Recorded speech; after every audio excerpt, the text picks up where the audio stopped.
దీవెన ఉంచబోతా ఉన్నందుకు మీకు స్తోత్రాలైనా సహాయం చేయండి ప్రభా తండ్రి. ప్రతి ఒక్క బిడకు ఆత్మనేత్రాలు తెరవండి నాయన. ఏదో ఆచార సాంప్రదాయమైన భక్తి జీవితాలు మా బ్రతుకులను బాగు చేయలేవు దేవా తండ్రి. హృదయవాంతరముతో ప్రభా తండ్రి సమీపించేటువంటి ప్రార్థనాత్మశక్తిని ప్రభా తండ్రి మా యవన బిడలకు దయచేయండి. మీ కృపను దయచేయండి ప్రభా. మిన్నైన దీవెన దయచేయండి ప్రభా. వారి భవిష్యత్తుకు ప్రభు వెన్ను దండ్రులుగా ప్రభా ప్రార్థనాత్మని మందిరంలో నుండి నీ బిడ్డలకు తోడయుండును గాక. ఈ యవన బిడ్డలకు వారి భవిష్యత్తుకు దేవుడు సహాయం చేయును గాక. గ్రామం ఆర్థికంగా ఆశీర్వదించబడును గాక. ఆధ్యాత్మికంగా దేవుడు బలపరచును గాక. ఆచార సాంప్రదాయ భక్తిని కొట్టివేయును గాక. ప్రార్థిద్దాం. అవును ప్రభా తండ్రి, ఇంకనూ మా బిడ్డలందరినీ కూడా మీ ఆత్మతో నింపండి, మీ కృపతో నింపండి ప్రభా. దూర ప్రాంతం నుండి వచ్చినటువంటి బిడ్డలందరిని బట్టి కూడా మీకు వేలాది వందనాలు, స్తుతులు, స్తోత్రాలు చెల్లించుకోవచ్చు. సహాయం చేయండి మా మధ్యకు ప్రభా తండ్రి. తీసుకొని వచ్చినటువంటి ప్రభా తండ్రి నీ ప్రియ దాసుని బట్టి వందనాలు.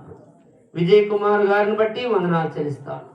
సహాయం చేయండి అని మీ కృపలో, మీ దయలో, మీ నిండైన దీవెన ఆశీర్వాదాలు దయచేసి ప్రభా తండ్రి మీ బిడ్డ ద్వారా మీరే మాట్లాడుకొని మీ నిండైన దీవెన ఆశీర్వాదాలు అనుగ్రహించి నడిపించి సాయం చేసి తెరపచ్చి భద్రపరచమని యేసు నామములో అడిగి వేడుకొని బ్రతిమలాడుకొనుచున్నాము మా గొప్ప తండ్రి. ఆమేన్. హల్లెలూయా, హల్లెలూయా. దయచేసి అందరము కూర్చుందాం. అతి ప్రాముఖ్యమైనటువంటి సమయంలోనికి వచ్చాం.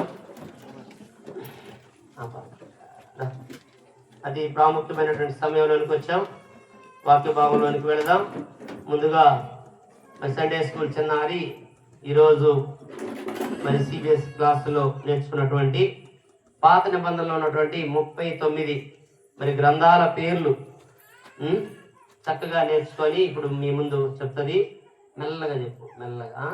అందరూ కూడా జాగ్రత్తగా విని బిడ్డను ఎంకరేజ్ చేయండి. ఏం పేరు నీ పేరు? ఏ క్లాస్? Second class. ఆది కాండం, నిర్గమకాండం, లేవ్యకాండం, సంఖ్యాకాండం, ద్వితీయోపదేశకాండం, యెహోషువ, న్యాయపతు, రూతు, 1 సమూయేలు, 2 సమూయేలు, 1 రాజు, 2 రాజు, 1 దినవృత్తాంతం, 2 దినవృత్తాంతం, ఎజ్రా, నెహెమ్యా, ఎస్తేరు, యోబు, కీర్తనలు, సామెతలు, ప్రసంగి, పరిగీతం, యెషయా, నిమ్రియా, విలాపవాక్యములు, యెహెజ్కేలు, దానియేలు, హోషేయ, యాబేలు, ఆమోసు, ఓబద్యా, యోనా, మీకా, నహూము, హబక్కూకు, జెఫన్యా, హగ్గై, జకరియా, మలాకి. ఇంకా అలానే బుక్ ఆఫ్ పరువులు కూడా పాప చెప్పింది. వచ్చిందా అమ్మాయి? రాలేదా? ఓకే, సరే. అలా అయితే వాక్య భావంలోనికి మనం ముందుకు వెళ్ళిపోదాం.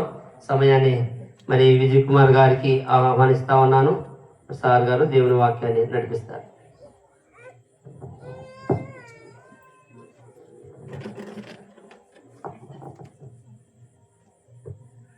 Praise the Lord. దేవుని పరిశుద్ధ నామానికి సమస్తమైనటువంటి మహిమ, ఘనత, ప్రభావములు కలుగును గాక. చేరవచ్చినటువంటి మీ అందరికీ మహాదేవుడును మన రక్షకుడైన యేసుక్రీస్తు ప్రభువారి పేరిట శుభాభివందనాలు తెలియజేస్తున్నాను. అందరికీ వందనాలండి. నాటితో కూడా చెప్పొచ్చు, వందనాలండి. చాలా సంతోషం. ఆహ్వానించినటువంటి స్థానిక సంఘ కాపరి వీరే గారికి కూడా హృదయపూర్వకమైనటువంటి వందనాలు తెలియజేస్తున్నాను. అయ్య గారు, చాలా సంతోషం. ప్రభు మహాకృపలో మరొకసారి వారితో పాటు కలిసి వారి పరిచర్యలో ఇలా పాలిభాగస్తులం అవటానికి ప్రభు మాకు కూడా అనుగ్రహించినటువంటి తన దయా సంకల్పాన్ని బట్టి దేవుణ్ణి స్తుతిస్తూ ఉన్నాను. కొద్ది నిమిషాలు మనం దేవుని వాక్యాన్ని ధ్యానం చేద్దాం. ధ్యానం చేయబోయే ముందు ఒక సంఘటన మీతో పంచుకోవాలని ఆశపడుతూ ఉన్నాను. నేను రీసెంట్గా విజయవాడలో ఒక ప్రత్యేకమైనటువంటి బైబిల్ సెమినార్కు వెళ్ళటం జరిగింది. అక్కడ 15 మంది స్టూడెంట్స్ ఉన్నారు. అంటే ఒక బైబిల్ క్లాస్ జరుగుతుంది. ఆ క్లాస్లో నేను కూడా ఒక స్టూడెంట్గా ఒక సబ్జెక్ట్ నేర్చుకోవడానికి వెళ్ళాను. ఆ క్లాస్లో విన్న ఒక మంచి మాట ఏంటంటే, మాకు చెప్పడానికి వచ్చినటువంటి ఆ దైవజనుడు అంతకుముందు ఆయన వేరే చోట విన్నారు, ఆయన విన్నప్పుడు ఆయనకి బోధించినటువంటి వ్యక్తులు ఒక స్త్రీ, ఒక టీచర్ గారు, అంటే బైబిల్ని బోధించే టీచర్.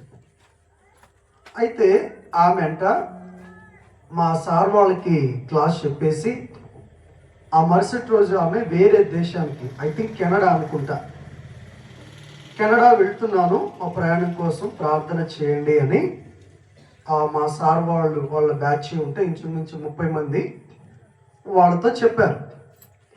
సరే మా సార్ ఏం చేశారంటే ఆమెను అడిగారు, మేడం కెనడా వెళ్తున్నారు, ఎంతమంది స్టూడెంట్స్ అక్కడ ఉన్నారు, ఎంతమందికి మీరు ఈ సబ్జెక్ట్ బోధిస్తారు అని అడిగారు. అప్పుడు ఆమె చెప్పిందంట 6 ఉన్నారని చెప్పిందంట. ఎంతమంది? 6. ఆమె జర్నీ ఎక్కడి నుంచి అంటే హైదరాబాద్ నుండి కెనడా వెళుతూ ఉన్నారు. ఎంతమంది కోసం? అందరు చెప్పాలి, ఎంతమంది కోసం? అప్పుడు ఆయన అడిగారు, ఏమడిగారంటే, మేడం 6 కోసం మీరు హైదరాబాద్ నుండి కెనడా అంత జర్నీ, ఫ్లైట్ జర్నీ, లక్షల రూపాయలు ఖర్చు పెట్టుకొని వెళ్ళాల్సిన అవసరం ఉందా అని అడిగితే అప్పుడు ఆమె చెప్పిందంట, ఏమందంటే, లేదు బ్రదర్, నేను 6 కోసం వెళ్ళట్లేదు, ఒక్కళ్ళ కోసమే వెళ్తున్నా అన్నదంట. దేవునికి స్తోత్రం కలుగును గాక అని ఆమె అన్న మాట ఏంటంటే, నేను 6 కోసం వెళ్ళట్లేదు, కానీ సరైనటువంటి వ్యక్తి ఎవరో ఒకళ్ళు ఉండారు అక్కడ, దేవుడు ఆ వ్యక్తి కోసం నన్ను తీసుకుని వెళ్తున్నారు. ఆ సరైనటువంటి వ్యక్తి ఈ సమాచారాన్ని స్వీకరించాడంటే ఆ దేశం మొత్తాన్ని కదిలిస్తాడు, కనుక ఒక వ్యక్తి కోసం నేను కెనడా వెళ్తున్నాను అన్నదండి. ఎంత అద్భుతం అండి! నాకు ఆ మాట చాలా ప్రభావితం చేసింది, నచ్చింది. ఎందుకంటే ఎప్పుడైనా సరే 100 మంది, 1000 మంది, లక్షల మంది ఉన్నారనేది ఇంపార్టెంట్ కాదు, కానీ ఆ సరైనటువంటి వ్యక్తి ఎవరో ఒకళ్ళు ఉంటారు అక్కడ. ఆ సరైనటువంటి వ్యక్తికి అందవలసిన సమాచారం అందితే ఆ వ్యక్తి దేశాలను ప్రభావితం చేయగలుగుతాడు. దేవునికి స్తోత్రం కలుగును గాక. కనుక ఇక్కడ అలాంటి వ్యక్తులు ఎంతమంది ఉన్నారో, సో ఈ రాత్రి మీ గ్రామాలను, మీ ప్రాంతాన్ని, మీ కుటుంబాలను ప్రభావితం చేయగలిగినటువంటి వ్యక్తులుగా ప్రభు మిమ్మల్ని సిద్ధపరుస్తారేమో, ఎవరికి తెలుసు? అంతేనా కాదండి? ఏమో ఎవరిని ఎలాగున దేవుడు సిద్ధపరుస్తారో తెలియదు. అలాంటి ఆ ఒక వ్యక్తుల స్థానంలో బహుశా ఈ రాత్రి కాలంలో ఇక్కడ ఉన్నటువంటి మీరందరూ కూడా ఉండాలని ప్రభువుని హృదయపూర్వకంగా వేడుకుంటూ ఉన్నాను. దేవునికి స్తోత్రం కలుగును గాక. జాగ్రత్తగా దేవుని వాక్యాన్ని ధ్యానం చేద్దామా అండి? నేను ప్రశ్నలు అడుగుతాను, నేను అడిగినప్పుడు తలకాయలు తిప్పొద్దు, నోటితో సమాధానం చెప్పండి, ఏమనుకో, సరేనా? అది మళ్ళీ తలే తిప్పారు, సరేనా? సరే, మధ్యలో ప్రశ్నలు అడుగుతాను. నాకు కొంచెం పిల్లల మధ్య పరిచర్య చేయటం బాగా అలవాటు, ప్రత్యేకంగా వాళ్ళని అడిగినట్టు మిమ్మల్ని కూడా అడుగుతాను. సో అందుకని ఏ మీటింగ్లో ఎక్కడ నిలబడినా ఆ ఎదురుగా పెద్ద పెద్దోళ్ళు ఉన్నా నాకెందుకో పిల్లల్ని చూసినట్టే ఉంటుంది. కనుక ఈ రాత్రి కొద్దిసేపు మిమ్మల్ని కూడా పిల్లల్లాగానే భావిస్తాను, మీరు కూడా అలానే భావించండి. అంత మాత్రం చేత మీరు నన్ను ముసలోళ్ళలాగా భావించవద్దు. అంటే మా ఏజ్కి మేము పిల్లలమైతే మరి మా ఎదుట ఉండేటువంటి మీరు ముసలోళ్ళే కదా అని భావించాల్సిన పని లేదు. కానీ చక్కగా దేవుని వాక్యాన్ని కలిసి ధ్యానం చేస్తూ ముందుకి కొనసాగిపోదాం, సరేనా? దేవుని స్తోత్రం. అది అట్లా స్పందించండి, థ్యాంక్ యూ. రెండవది, మీరు స్పందిస్తానన్నారు, సంతోషం. ఇంకో ప్రశ్న అడుగుతాను, ఎంత సమయం దేవుని వాక్యం చెప్పుకుందాం? అది కూడా మీరే చెప్పండి. మీరు ఎంత సమయం అంటే అంత సమయం అని మీరు భ్రమపడవద్దు. చెప్పండి, ఎంత సమయం చెప్పుకుందాం? కనీసం 12-12:30 అన్న అవ్వకపోతే నాకు చెప్పినట్టుండదు. మళ్ళా అంటే 2:30-3 గంటలన్న అయ్యారు. మీరు అన్నారు, పొరపాటున అనకూడని మాట అనేసారు, మీ ఇష్టం అన్నారు. మీ ఇష్టం అన్నప్పుడు ఆటోమేటిక్గా వెళ్ళిపోతుంది. కానీ మీరు కంగారు పడొద్దు, కొద్దిసేపు మాత్రమే దేవుని వాక్యాన్ని ధ్యానం చేసుకుందాం, సరేనా అండి? దేవుని స్తోత్రం. వాక్యాన్ని ధ్యానం చేద్దాం. లూకాసు వార్త 15వ అధ్యాయం. లూకాసు వార్త 15వ అధ్యాయం 25వ వచనము నుండి నేను చదువుతాను, మీరందరూ లేఖనములో అలా ఉన్నదా లేదా అని పరిశీలన చేయండి చాలు. లూకాసు వార్త 15వ అధ్యాయం 25వ వచనము నుండి, అప్పుడు అతని పెద్ద కుమారుడు పొలములో ఉండెను. వాడు పొలము నుండి వచ్చుచు ఇంటి దగ్గరకు రాగా వాద్యములను నాట్యమును జరుగుట విని దాసులలో ఒకని పిలిచి ఇవి ఏమిటని అడుగగా, ఆ దాసుడు అతనితో, నీ తమ్ముడు వచ్చి ఉన్నాడు, అతడు తన యుద్ధకు సురక్షితముగా వచ్చినందున నీ తండ్రి క్రొవ్విన పశువును వధించెననెను.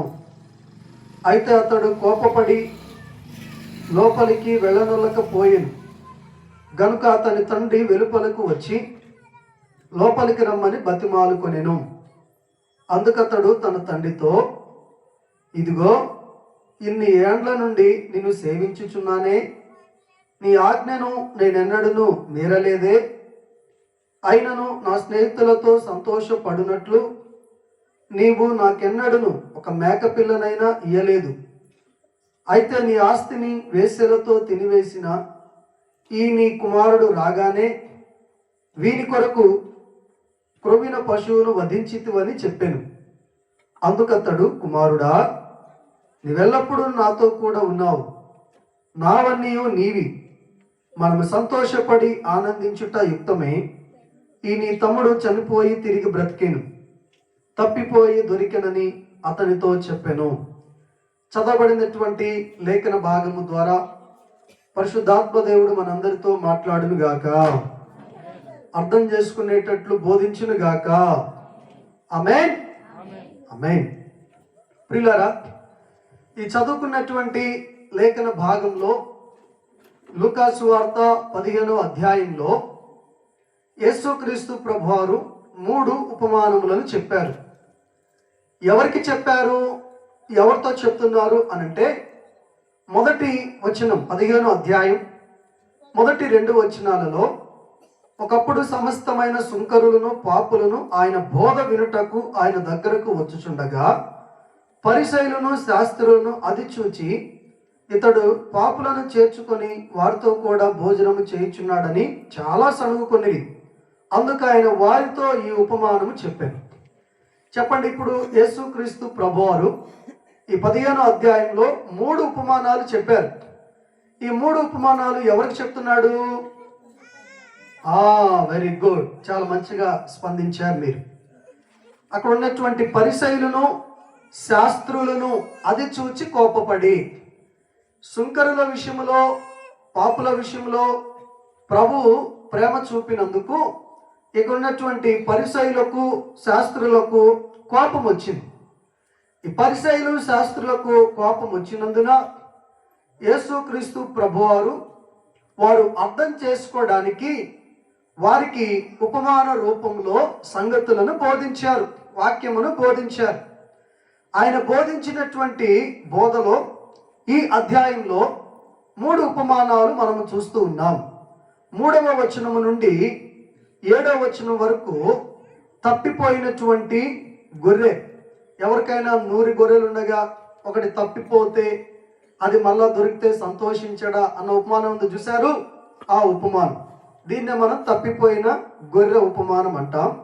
2వ ఉపమానం 8 నుండి 10 వచనాల్లో ఉంటుంది. పోగొట్టుకున్నటువంటి నాణ్యం. ఏ స్త్రీకైనాను 10 వెండి నాణ్యాలుంటే ఒకటి పోతే మళ్ళీ అది వెతికితే అది దొరికితే సంతోషించడా అని చెప్పినటువంటి ఉపమానం. ఈ 3వ ఉపమానానికి వచ్చేసరికి 11వ వచనం నుండి 32వ వచనం వరకు 3వ ఉపమానం. చెప్పండి, ఎవరి గురించి అని అనుకుంటాం కదా. సో అది వాస్తవమే, కానీ అంతకంటే ఇంపార్టెంట్ అక్కడ తప్పిపోయిన కుమారుడిని గురించిన దానికంటే కూడా ఎక్కువ సందేశం ఆ వచనాలలో పెద్ద కుమారుడు గురించి దేవుడు చెప్పాడు, యేసు ప్రభువారు. అందుకని ఈ తప్పిపోయిన కుమారుడు అని పేరు పెట్టడం కంటే కూడా పడిపోయిన పెద్ద కుమారుడు అని పెట్టడం ఉత్తమం. దేవునికి స్తోత్రం కలుగును గాక.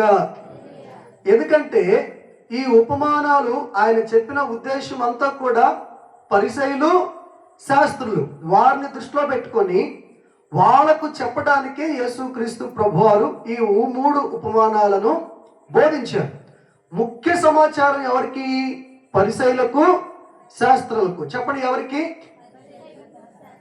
పరిసయ్యులకు, శాస్త్రులకు. ఇంతకు వీళ్ళెవరు అనంటే యూదులలోనే ఒక తెగ.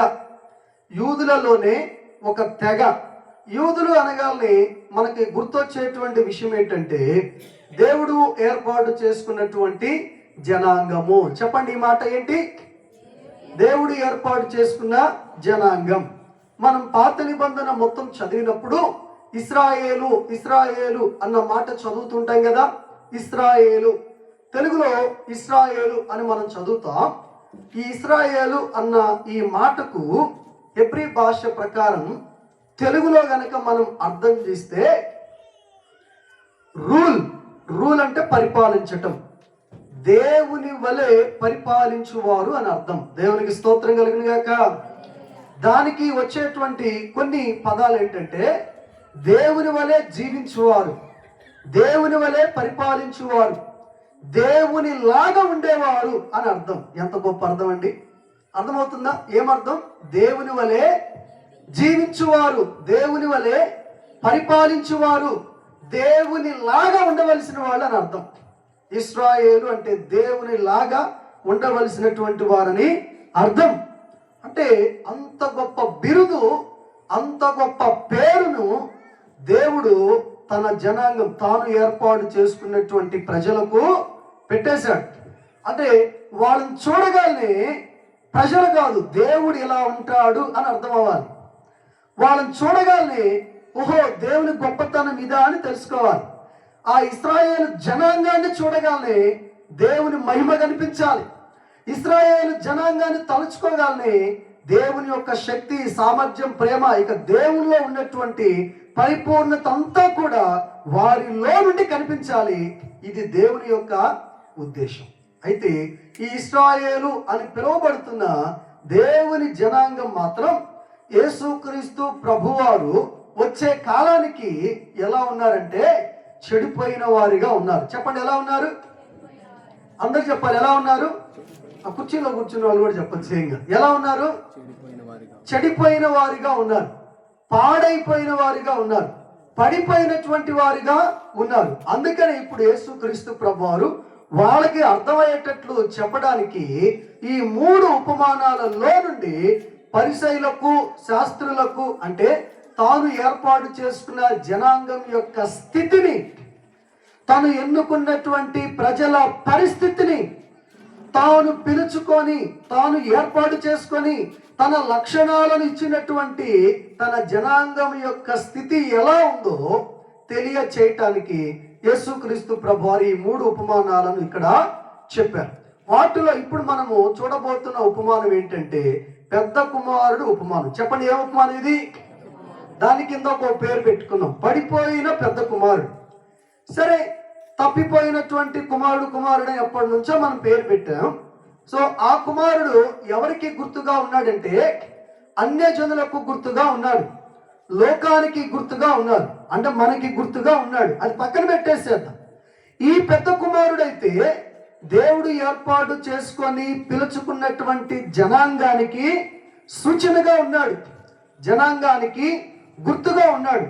అంటే దేవుని వలె ఉండవలసినటువంటి ఈ ప్రజలు ఎలా ఉన్నారో చెప్పడానికి ఇప్పుడు ఈ పెద్ద కుమారుడు యొక్క జీవితాన్ని మనము పరిశీలన చేద్దాం. చూడండి, లూకాసు వార్త 15వ అధ్యాయం 25వ వచనం నుండి నేను చదువుతున్నాను. అప్పుడు అతని పెద్ద కుమారుడు పొలములో ఉండెను. వాడు పొలము నుండి వచ్చుచు ఇంటి దగ్గరకు రాగా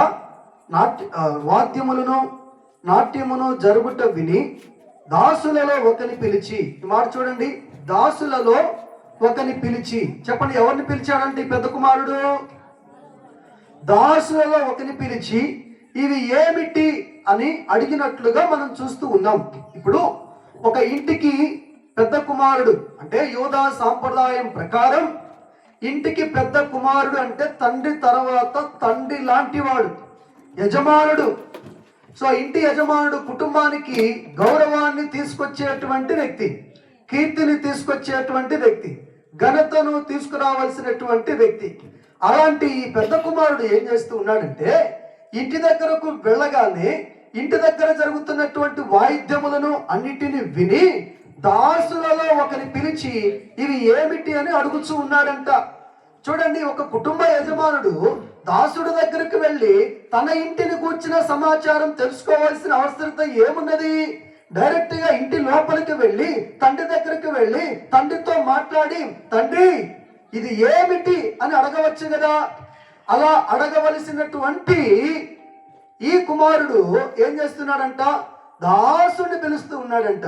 అంటే ఈ మాట మనకి ఏమి నేర్పిస్తున్నది అంటే, పెద్ద కుమారుడు తండ్రి దగ్గరే ఉన్నాడు, తండ్రితోనే ఉన్నాడు, తండ్రి ఇంటిలోనే ఉన్నాడు, కానీ తండ్రితో సంబంధం లేకుండా ఉన్నాడు. చెప్పండి, ఎలా ఉన్నాడు? అందరు చెప్పాలి, ఎలా ఉన్నాడు?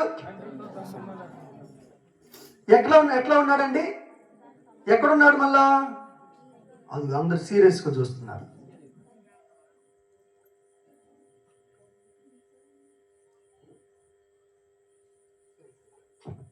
చెప్పండి, ఎక్కడున్నాడు? తండ్రితో ఉన్నాడు, కానీ తండ్రితో సంబంధం మాత్రం ఉన్నట్ట లేనట్ట? సరైన సంబంధం లేదు. ఉండటానికి తండ్రి దగ్గరే ఉన్నాడు. తింటుంది తండ్రి ఇంటిలో ఉండే తింటూ ఉన్నాడు. తండ్రి తర్వాత తండ్రి స్థానం లాంటి వ్యక్తిలోనే, విధానంలోనే, స్థాయిలోనే ఉన్నాడు, కానీ తండ్రితో సరైనటువంటి సంబంధం లేకుండా ఉన్నాడు. యేసుక్రీస్తు ప్రభువారు ఈ ఉపమానంలో అక్కడున్న పరిసయ్యులకు, శాస్త్రులకు చెప్తున్న మాట ఇదే: మీరు దేవుని జనాంగముగా, దేవుడు ఏర్పాటు చేసుకున్న ప్రజలుగా, దేవుడు ప్రత్యేకించుకున్నటువంటి వ్యక్తులుగా ఉన్నారు, కానీ మీరు దేవునితో సరైనటువంటి సంబంధంతో లేరు చెప్పుకొచ్చాడు. ప్రియులారా, ఈనాడు నీవు నేను కూడా దేవుని చేత ఏర్పరచబడిన వారం. చెప్పండి, ఎవరు మనం? అందరు చెప్పాలి, ఎవరు మనం? దేవుని వాక్యములో తన సంఘానికి పెట్టబడిన పేరేంటో చెప్పున? దేవుని చేత ఏర్పరచబడిన వారు, దేవుని చేత పిలువబడిన వారు, క్రీస్తు స్వరక్తం ఇచ్చి సంపాదించుకున్న సంఘం, చీకటిలో నుండి వెలుగులోనికి పిలువబడిన ప్రజలు. ఎంత అద్భుతమైన పేర్లు ఉండేనండి. సో అంత గొప్పగా పిలువబడినటువంటి మనకు, అంత అద్భుతంగా పిలువబడినటువంటి నీకు దేవునికి మంచి సంబంధం ఉన్నదా? ఈ రాత్రి ఒక ప్రశ్న.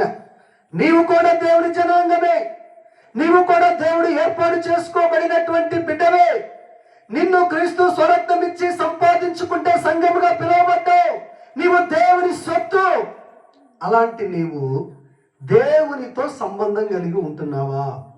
దీనినే మన వ్యక్తిగతమైనటువంటి భాషలో ప్రార్థనా జీవితం అంటారు. చెప్పండి, ఏంటి?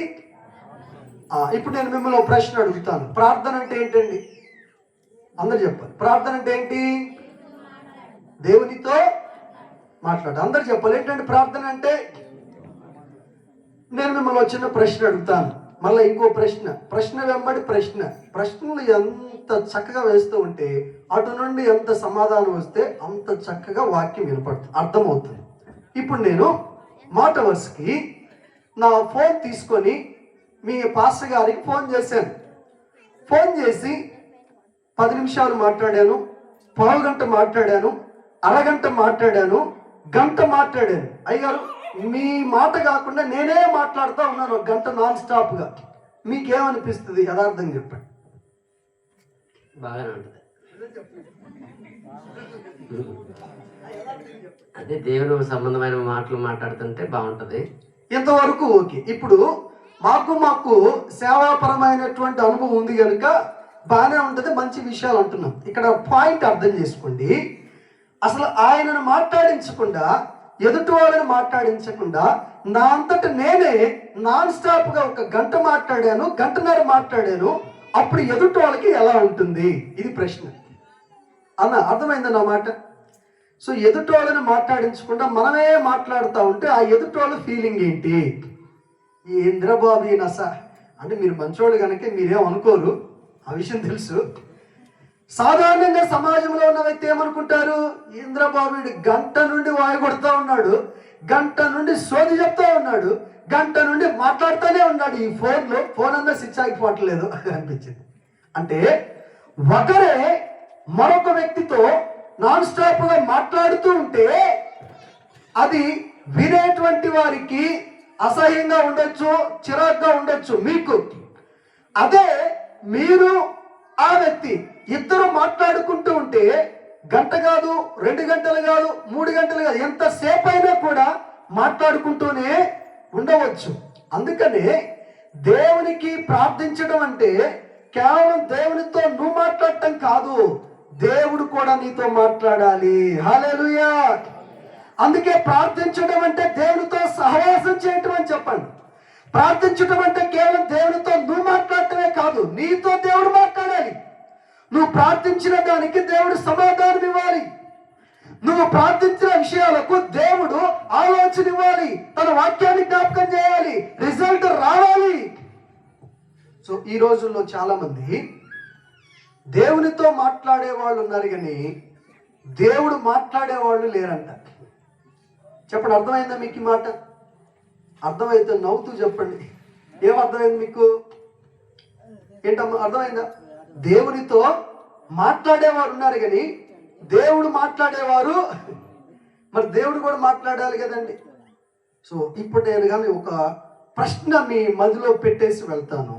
దేవుడు ఆఖరిగా నీతో మాట్లాడి ఎంతకాలమైంది?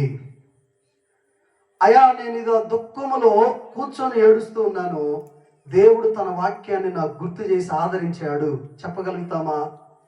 నేను చాలా బాధలో ఉన్నాను, దేవుడు తన వాక్యాన్ని నాకు గుర్తు చేసి ధైర్యపరిచాడయా.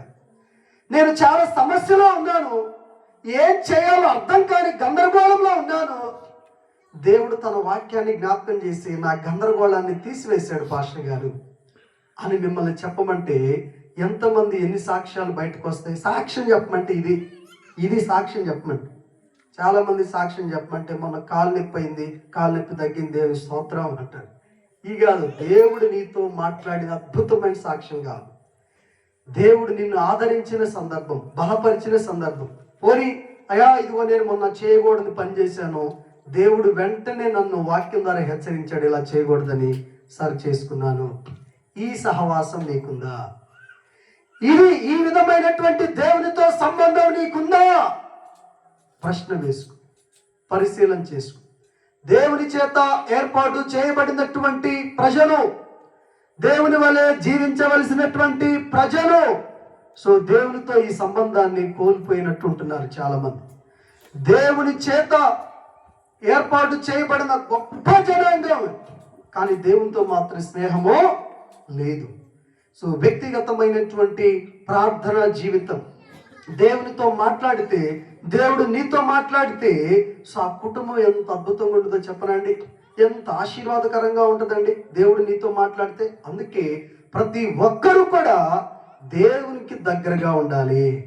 కానీ ఇశ్రాయేలు ప్రజలు దేవునికి దగ్గరగా లేరు. ఉండటానికి తండ్రి దగ్గర ఉన్నట్టే ఉన్నారు, తండ్రితో సహవాసం లేదు. ఈరోజు కూడా చాలా మంది దేవుని పిల్లలుగా ఉన్నారు, దేవునితో సహవాసం మాత్రం లేదు. కేవలం దేవునితో నువ్వు మాట్లాడటం కాదు, దేవుడు నీతో మాట్లాడే అప్పుడు ఏమవుతుందో చెప్పనా? సో ఈ దేవునితో ఎవరైతే దగ్గరగా జీవిస్తూ ఉంటారో, దేవునితో ఎవరైతే సంబంధం సహవాసం చేస్తూ ఉంటారో, ఆ కుటుంబాలు అద్భుతంగా కట్టబడతాయి, ఆ కుటుంబాలు అద్భుతంగా దీవించబడతాయి, ఆ కుటుంబాలు అద్భుతంగా మేలు పొందుతాయి. ఆ కుటుంబంలో ఉండేటువంటి శాంతి, సమాధానం, సంతోషం, ఆ సంఘంలో ఉండేటువంటి ఐక్యత చాలా అద్భుతం. నేను ఒక చిన్న ఎగ్జాంపుల్ మీతో తెలియచేయాలని ఆశపడుతున్నాను. ఇక్కడ కుటుంబంగా వచ్చినటువంటి వాళ్ళు ఎవరు ఉన్నారండి? దగ్గర ఉన్నారు. కుటుంబముగా వచ్చినటువంటి వాళ్ళు, భార్య భర్త వచ్చిన వాళ్ళు ఎవరైనా ఉన్నారా? ఇక్కడ ఉన్నారా? లేరండి. ఎవరు రాలేదు? కుటుంబం ఉన్నారా అన్న? కొంచెం ఏమనుకోకుండా మీరు మీ వైఫ్ ఆ ఇద్దరు ఒక్కసారి ఇట్టారు, ఏమనుకోరు, కొంచెం పెద్ద మనసు చేసుకుని ఇట్రండి. అమ్మగారు మీరు కూడా ఇట్రండి అమ్మ, త్వరగా రండి, త్వరగా రండి. సో కొన్ని విషయాలు చూస్తూ ఉంటే వెంటనే అర్థమవుతుంది. మీరు నన్ను ఇప్పుడు ఏమనుకోవద్దు, నేను ఒక మాట అంటాను మీ మంచి కోసం, మీకు సులభంగా దేవుని గురించి అర్థం అవ్వాలని. అన్న ఇట్లండి, ఈ వైపుకి రండి, ఈ వైపుకి రండి, ఈ వైపుకి రండి, ఈ వైపుకి రండి. అమ్మగారు మీరు అక్కడే ఉండి, అక్కడే ఉండి, అక్కడే ఉండి. ఇప్పుడు మాట వరుసకు అంటున్నాను, ఏమనుకోవద్దు. ఇప్పుడు ఇది ఒక కుటుంబం. ఈ కుటుంబంలో కొంత గ్యాప్, కొంత దూరం ఏర్పడింది. భార్యాభర్తల మధ్య సంథింగ్ ఏదో ప్రాబ్లం అయి ఎడబాటు జరిగింది అనుకుందాం. అయితే ఈ ఎడబాటు ఎలా పోతుంది? ఈ అసమాధానం ఎలా పోతుంది? ఈ కుటుంబంలో ఇది ఇరువురి మధ్య ఉన్నటువంటి ఆ కీడు ఎలా తొలగిపోతుంది అని అంటే కేవలం ప్రార్థన ద్వారా మాత్రమే. ఎలా ప్రార్థన అంటే, ఇప్పుడు ఈయన ఏం చేశాడంటే, ఇదిగో నాకు ఈ సమస్య వచ్చింది, నేను దేవుని దగ్గరికి వెళదామని ముందుకు వచ్చాడు. ఆమె కూడా నా కుటుంబంలో ఈ సమస్య వచ్చింది, నేను చక్కగా దేవుని దగ్గరికి వెళ్ళి పరిష్కారం కనుగొనాలి అనుకున్నానని ఆమె కూడా దగ్గరికి వచ్చింది. ఇప్పుడు ఇక్కడ దేవుడు ఉన్నాడు అనుకుందాం. అయ్యగారు మీరు దేవుని దగ్గరికి రండి, రండి రండి, మీరు కూడా దేవుని దగ్గరికి రండి. చూడండి, ఇప్పుడు ఈయన దేవుని దగ్గరకు వచ్చారు, ఈమె దేవుని దగ్గరకు వచ్చింది. ఇప్పుడు వీళ్ళిద్దరి మధ్య గ్యాప్, వీళ్ళిద్దరి మధ్య దూరం దగ్గరైందా అవలేదా? అందరు చెప్పాలి, అయిందా అవలేదా? దగ్గరైందా? సో ఇప్పుడు ఇద్దరు ఎలా దగ్గర అయ్యారంటే దేవునికి దగ్గరైన కారణం చేత.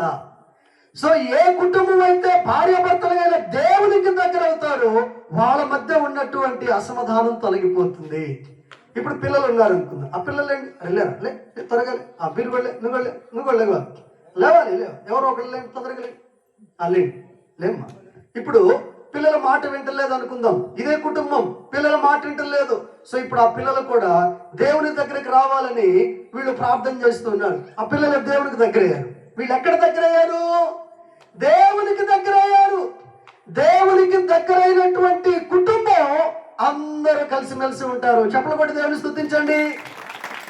అందుకనే కుటుంబాల్లో కావాల్సింది మొట్టమొదట దేవుడు, దేవునితో సహవాసం, దేవునితో ఐక్యపరచమంటాం. ఇది కావాలి, దేవునికి దగ్గరగా ఉండాలి. నేను ఇంకో చిన్న ఎగ్జాంపుల్ చెప్పాలనుకుంటూ ఉన్నాను. ఏమనుకోదు, అన్న ఇద్దరు అన్నలు వస్తారా, కొంచెం అక్కడ కూర్చున్నారు, ఏమనుకోదు, కోప్పడకుండా తొందరగా వస్తారు. రండి, ఆ పక్కన ఉన్నటువంటి వాళ్ళు రండి, త్వరగా రండి. ఇప్పుడు మీరున్నారు అనుకుందాం, ఓ సంఘంలో ఒక సమస్యగా ఉన్నాడు అనుకుందాం. కోప్పడద్దయ్యా, ఊరికి అర్థం అవుతానని చెబుతున్నాను ఆయన, తప్పుగా అనుకోవద్దు ప్లీజ్. అన్ను కూడా ఇట్రానైనా ఒకళ్ళు ఇట్టండి, రండి, త్వరగా రావాలి. సిగ్గుపడాల్సిన పని లేదు, ఈ ఆనందించాల్సిన విషయాలు. సిగ్గుపడే విషయాల్లోనేమో చాలా ఉంటాయి. రండి, అక్కడే నిలబడి. ఇప్పుడు సంఘంలో ఇద్దరు వ్యక్తులు సమస్యగా ఉన్నారు. ఇప్పుడు ఈ సమస్య తొలగిపోవాలంటే వీళ్ళిద్దరు ఎక్కడికి రావాలి చెప్పండి? అది సంగతి. రండి, దేవుని దగ్గరికి రండి. సో దేవుని దగ్గరకు వచ్చేసారు, ఈయన దేవుని దగ్గరకు వచ్చాడు.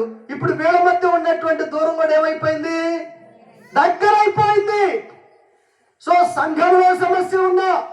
ఇప్పుడు ఇదే విషయంలో 2 గ్రామాలు ఉన్నాయనుకుందాం, 2 కులాలు ఉన్నాయనుకుందాం, 2 దేశాలు ఉన్నాయనుకుందాం. ఎక్కడ వాళ్ళైనా సరే దేవునికి ఎవరైతే దగ్గర అవుతారో అక్కడ వాళ్ళకున్న దూరం తొలగిపోతుంది. చెప్పలు కొట్టి దేవుని మనం పెడతామా? వెళ్ళండి. థ్యాంక్స్ అన్న, చాలా బాగుంది. వెళ్ళండి. చూడండి, ఎంత దూరంలో ఉన్న వాళ్ళైనా, ఎంత అసమాధానంలో ఉన్న వాళ్ళైనా, ఎంత ద్వేషంతో ఉన్న వాళ్ళైనా, ఎంత కఠినత్వంతో ఉన్న వాళ్ళైనా అందరినీ ఐక్యపరిచేది యేసుక్రీస్తు మాత్రమే. అందుకే అందరూ క్రీస్తు దగ్గరకు వస్తే అందరిలో ఐక్యత కనపడుతుంది. అంత అద్భుతమైనటువంటి దేవుని సహవాసం నేడు ప్రజలు చేయట్లా. అంత అద్భుతమైనటువంటి దేవునితో స్నేహానికి ప్రజలు దగ్గర కాటల్లా. సో అందుకని ఇంకా సంఘాల్లో, ఇంకా కుటుంబాల్లో అసమాధానాలు, అశాంతులు, గొడవలు, కొట్లాటలు, సమస్యలు, శోధనలు, ఇరుకులు, ఇబ్బందులు అన్నిటికీ పరిష్కారం ఒకటే, దేవుని దగ్గరకు రావడం. దేవునితో సన్నిహితమైన సంబంధాన్ని కలిగి ఉంటేనే అన్ని సమస్యలకు పరిష్కారం. అంత అద్భుతమైనటువంటి సమస్యలు పరిష్కరించబడే ప్రతిదీ దేవునికి దగ్గర అవటమే అని మనకి తెలుసు. కానీ దేవునికి దగ్గర కాలేకపోతూ ఉన్నాం. ప్రియులరా, నీవు నేను దేవునికి దగ్గర అవ్వకుండా ఏ విధమైనటువంటివి ఆటంకంగా ఉన్నాయో ఆటంకాన్ని తీసివేయి. ఇప్పుడు నేను చూపించినటువంటి ఉదాహరణ కూడా నేను సొంతంగా చెప్పట్లేదు. బైబిల్లో మనందరికీ సుపరిచితుడైనటువంటి అబ్రహాము గారు ఉన్నారు కదా. అబ్రహాము గారు ఉన్నారు, శారమ్మ గారు ఉన్నారు, ఆ తర్వాత హాగరు గారు వచ్చారు. అక్కడ ఒక కుటుంబం డిస్టర్బెన్స్ అయింది. ఆ కుటుంబం డిస్టర్బెన్స్ అయింది. ప్రశాంతంగా ఉండేటువంటి కుటుంబంలో ఓ సమస్య వచ్చింది, అసమాధానం వచ్చింది, దుఃఖం వచ్చింది. సో ఆ సమస్యకు పరిష్కారం ఎలా వచ్చిందండి? దేవుడి దగ్గరకు వచ్చారంతే. అక్కడ దేవుడి మాట విన్నారంతే. ఆ కుటుంబాన్ని దేవుడు చక్కగా సెట్ చేసి పెట్టాడు. అంత అద్భుతమైంది దేవునితో సహవాసం. అలాంటి సహవాసం లేకపోతే ఎట్లా అండి? అంత అద్భుతమైన దేవునితో స్నేహం లేకపోతే ఎట్లా? అంత విలువైనటువంటి దేవుని స్నేహం నువ్వు చేయకపోతే ఎట్లా కదండి? కానీ ఈనాడు ఇదిగో ఈ ఇశ్రాయేలు ప్రజలలాగా ఎంతో మంది ఈ ఇంత విలువైనటువంటి దేవునితో ప్రార్థన సహవాసంలో పడిపోయినటువంటి వారుగా ఉన్నారు, కృంగిపోయినటువంటి వారిగా ఉన్నారు. కనుక ఇప్పుడు చెప్పండి, ఈ ఉపమానం అస్సలు ఎవరికి? మనకా అన్యులుగా? అందరు చెప్పాలి, ఎవరికి ఇది? ఆనాడు వారికి, ఈనాడు సంఘానికే, సంఘ బిడ్డలకే, క్రీస్తు స్వరక్తం ఇచ్చి సంపాదించుకున్న సంఘానికే ఈ ఉపమానం. కనుక ప్రియులారా, సో ఈ పెద్ద కుమారుడు తండ్రి దగ్గరే ఉన్నాడు, తండ్రికి దూరంగా ఉన్నట్లు ఈ రోజు నువ్వు దేవునికి దగ్గరగా దేవుని బిడ్డగానే ఉన్నావు. ఒకవేళ దేవునితో వ్యక్తిగత సంబంధానికి దూరంగా ఉన్నావేమో, బట్ దేవునితో విలువైనటువంటి సంబంధాన్ని నువ్వు గడుపు, తద్వారా నీ కుటుంబం అద్భుతంగా కట్టబడుతుంది. సో అలాంటి విలువైనటువంటి సహవాసంలో పడిపోయినట్లయితే ఇప్పుడే తిరిగి ప్రారంభించడానికి ప్రయత్నించేయి.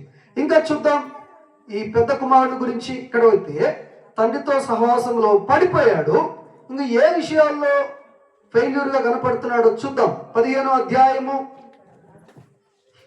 28వ వచనం. అయితే అతడు కోపపడి లోపలికి వెళ్ళనొల్లకపోయాను గనుక అతని తండ్రి వెలుపలకు వచ్చి లోపలికి రమ్మని బతిమాలుకొనెను. అందరి మాట చెప్పండి, ఏం చేస్తున్నాడంట? అందరు చెప్పాలి, ఏం చేస్తున్నాడు?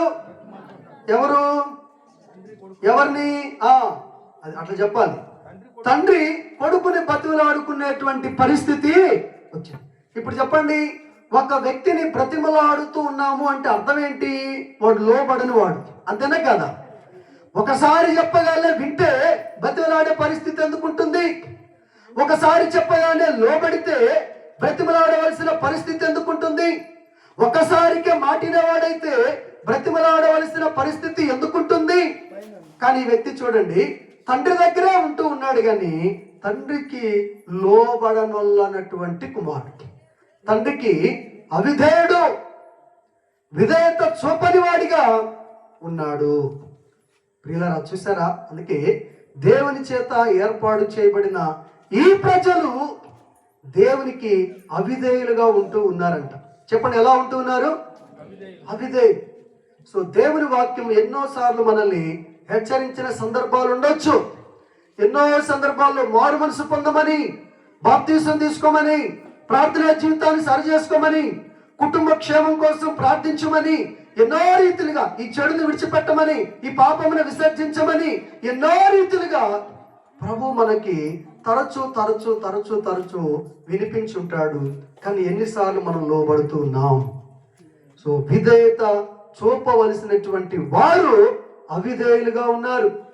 దేవుని మాటకు విధేయత చూపవలసినటువంటి వారు దేవునికి అవిధేయత చూపుతూ ఉన్నారు. ఏ విషయంలో? కొన్ని విషయాలు మనము చూద్దాం. చాలా ఆశ్చర్యకరంగా అనిపిస్తూ ఉంటుంది. అంటే ఇశ్రాయేలు ప్రజలు జనరల్గా ఎలాంటి విషయాల్లో ఎలా ఉన్నారో కొన్ని మనము చూడాలి, చాలా చూడాలి. 1-2 చూడటానికి ప్రయత్నం చేద్దాం. ఒకసారి ఇర్మియా గ్రంథం చూడండి. ఇర్మియా గ్రంథము 7వ అధ్యాయం.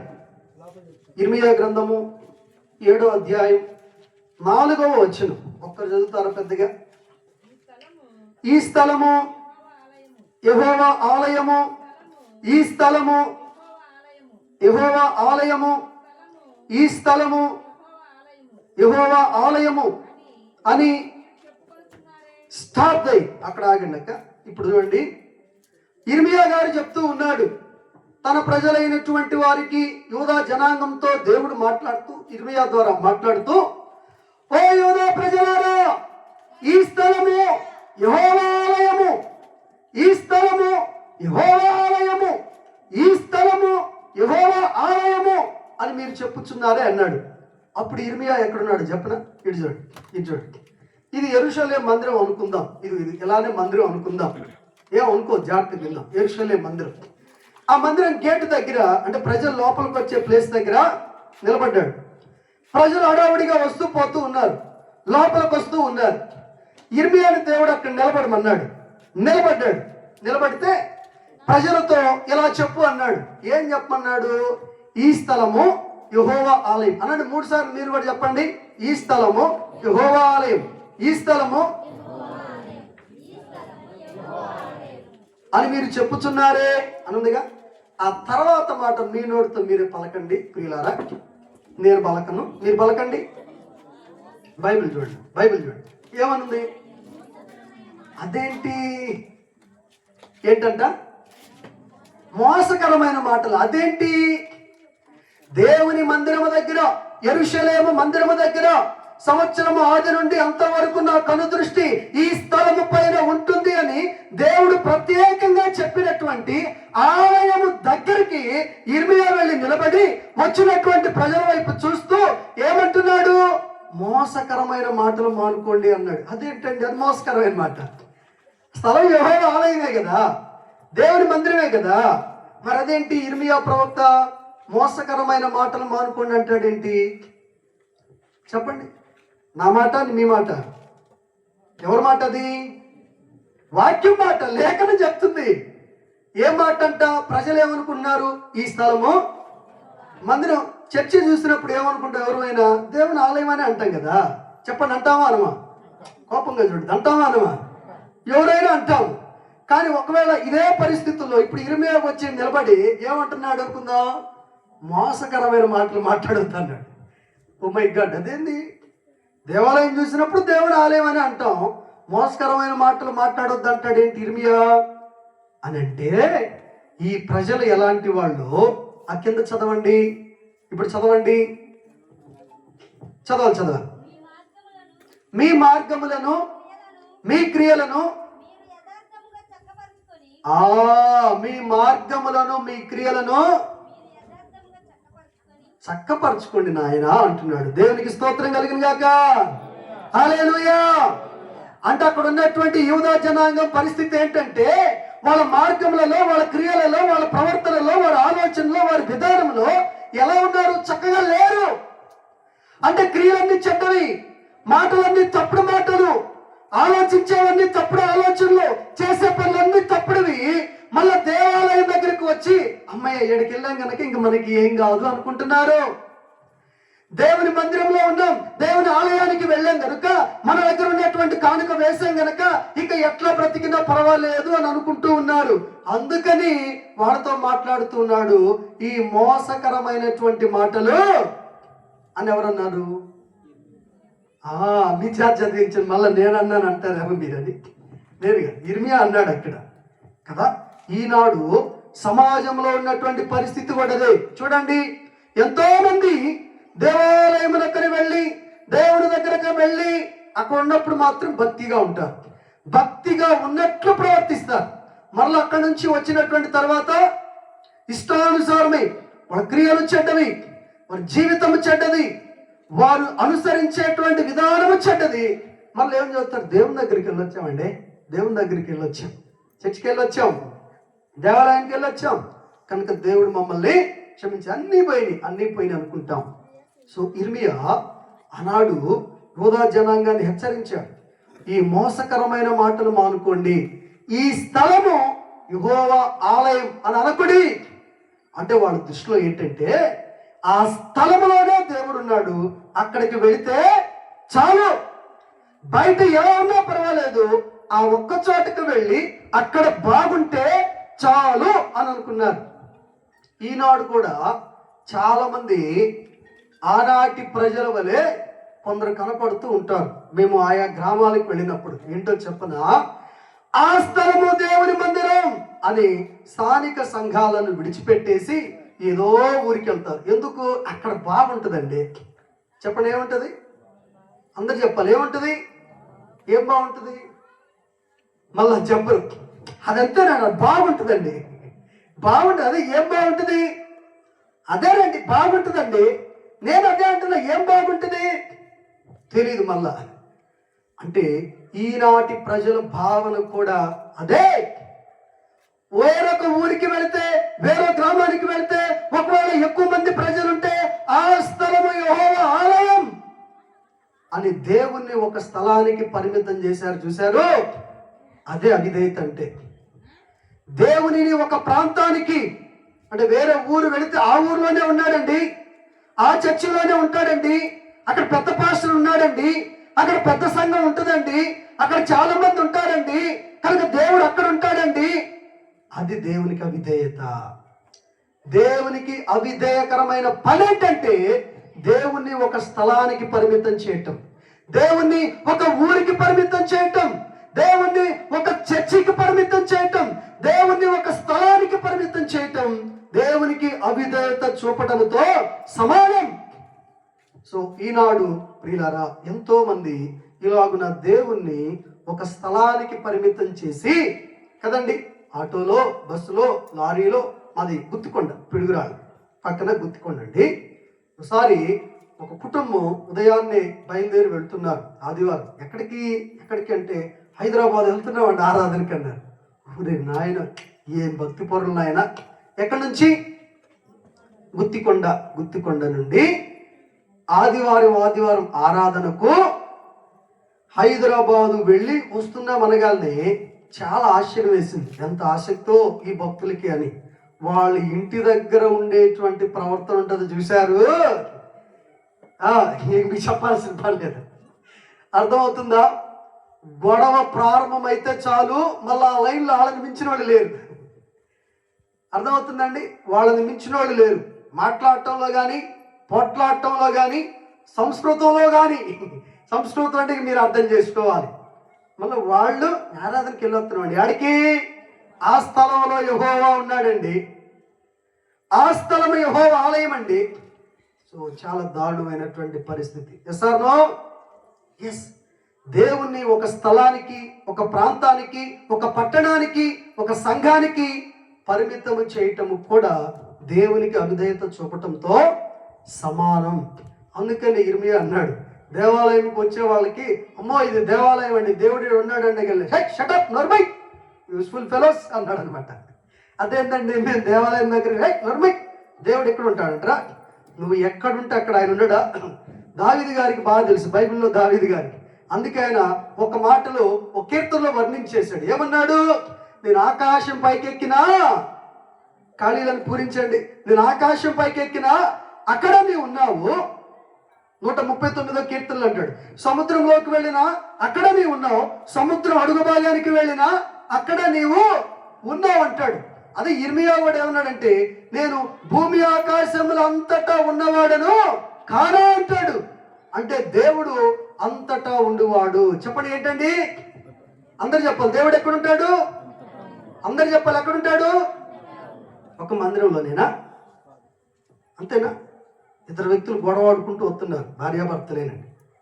ఇద్దరు, ఆయన తాగున్నాడు, ఈమెం చేస్తుందంటే ఆ తాగుండే రోడ్డు మీద ఏది పడితే అది మాట్లాడుతున్నాడు. ఈయన ఈడ్చుకొని వెళ్తుంది గౌరవప్రదంగానే, చొక్క పట్టుకొని, నువ్వు పదాన్ని నెట్టుకుంటూ వెళ్తుంది, పొడుతా వెళ్తుంది, పదండి పొడుతూ వెళ్తుంది. ఆయన భాష ప్రారంభించాడు. అంటూ తిట్టడం మొదలు పెట్టాడు. కరెక్ట్గా వాళ్ళు వెళ్ళేటప్పుడు చర్చి వచ్చింది పక్కన.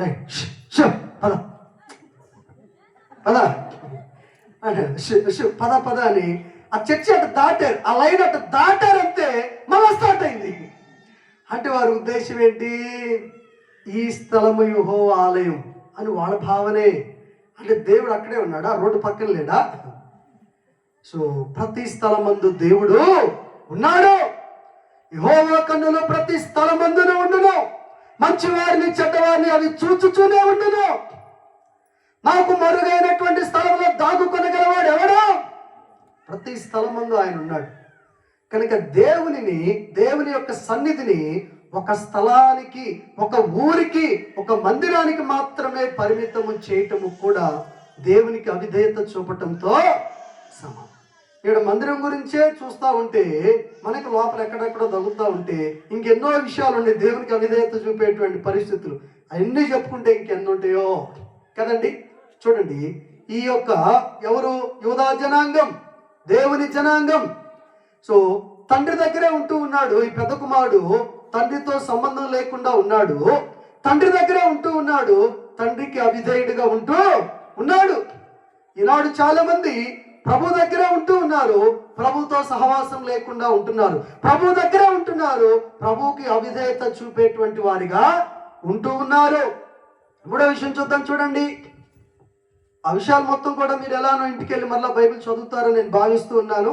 ధ్యానం చేసి మీకు ఇంకా ఏ విషయాలు దేవుడు నేర్పించాడో మీ పాస్టర్ గారికి చెప్పాలి. నాకు ఎప్పుడొకప్పుడు బుర్ర తిరిగి బుద్ధి పుడితే పాస్టర్ గారిని అడుగుతాను, అయ్యారు ఎవరైనా చెప్పారా అని. అప్పుడు కనీసం మీ అందరి దగ్గర నుండి సాక్ష్యం రావాలి. ఆ వచనాలు చదివితే మాకు కూడా దేవుడు కొత్త విషయాలు నేర్పించాడని. చూడండి 15వ అధ్యాయం 28వ వచనం. అయితే అతడు కోపపడి, ఆ మాట చదివాం కదా, 29. అందుకు అతడు తన తండ్రితో, ఇదిగో ఇన్ని ఏండ్ల నుండి నిన్ను సేవించుచున్నానే, నీ ఆజ్ఞను నేను ఎన్నడూను మీరలేదే. అయినను నా స్నేహితులతో సంతోషపడినట్లు నీవు నాకెన్నడూను ఒక మేక పిల్లనైనను ఇయ్యలేదు. సో డిస్కషన్ జరుగుతూ ఉంది తండ్రికి పెద్ద కుమారుడికి. ఈ డిస్కషన్ లో పెద్దోడు మళ్ళీ ఒక డైలాగ్ వేశాడు. చెప్పండి, ఆయన డైలాగ్ ఏంటిది? ఏమన్నాడు? అందరు చెప్పాలి, అక్కడ అద్భుతమైన మాట ఉంది, మీరే కనిపెడతారు. అక్కడ ఏమని చెప్పండి, బైబిల్ చూసి చెప్పండి. అదుగో, అసలు మీకు చాలా తెలియగల వాళ్ళు, మీకు తెలుసు, దాటేసి చదువుతున్నారు. మళ్ళా ఫస్ట్ నుంచి రండి, చదవండి. అక్కడికి అసలు మాట చెప్పాలి మీరు. అది ఆ పాయింట్ కావాలి. ఎక్కడ వచ్చింది? ఇన్ని ఏళ్ల నుండి సేవించుచున్నానే, నీ ఆజ్ఞలో నేను ఎన్నడూను మీరలేదే. అయినను నా స్నేహితులతో, అది చూడండి. ఈ మూడు మాటలు, మూడు ప్రసంగాలండి, అద్భుతమైన విషయాలు. ఏమంటాడంటే, ఇన్ని ఏండ్ల నుండి నిన్ను సేవిస్తున్నా. రెండోది ఏమన్నాడు? నీ ఆజ్ఞను నేను ఎన్నడూ మీరలేదు. మూడో మాట ఏముంది అందులోనే? నా స్నేహితులతో సంతోషపడినట్లు. నాలుగో మాట ఏముంది? ఒక మేక పిల్లనైనా. ఎంత దారుణం అండి. మళ్ళీ ఈ 4 పాయింట్స్ చాలా అద్భుతం. ప్రతి మాట దేవుని వాక్యం జీవము కలిగినది అన్నమాట. సరే చూడండి, ఏమంటాడంటే, ఇన్ని ఏండ్ల నుండి నిన్ను సేవిస్తున్నాను అన్నాడు. అంటే ఇన్ని ఏండ్ల నుండి తండ్రిని అంటిపెట్టుకొని తండ్రితో ఉన్నాడు. మరి తండ్రి ఏం చేశాడు? చిన్న కుమారుడు వెళ్ళి పాడైపోయి, చెడిపోయి, పడిపోయి, నాశనం అయిపోయి, తిరిగి నా తండ్రే నాకు దిక్కని వస్తూ ఉంటే ఏం చేశాడు? క్షమించి చేర్చుకున్నాడు. అంటే ఆ తండ్రిలో మనకు కనిపించేటువంటిది ఏంటంటే నిజమైనటువంటి ప్రేమ. చెప్పండి, ఏంటండి? నిజమైన ప్రేమ. దీనిని బైబిల్ భాషలో ఏం చెప్తాము అంటే షరతులు లేని ప్రేమ. అందరు చెప్పండి ఈ మాట, చెప్పండి, అందరు చెప్పాలి. ఏంటిది? షరతులు లేని ప్రేమ, అన్కండిషనల్ లవ్. దీన్ని అగాపే అంటారు. దేవుని ప్రేమ అన్కండిషనల్ లవ్, షరతులు లేనటువంటి ప్రేమ.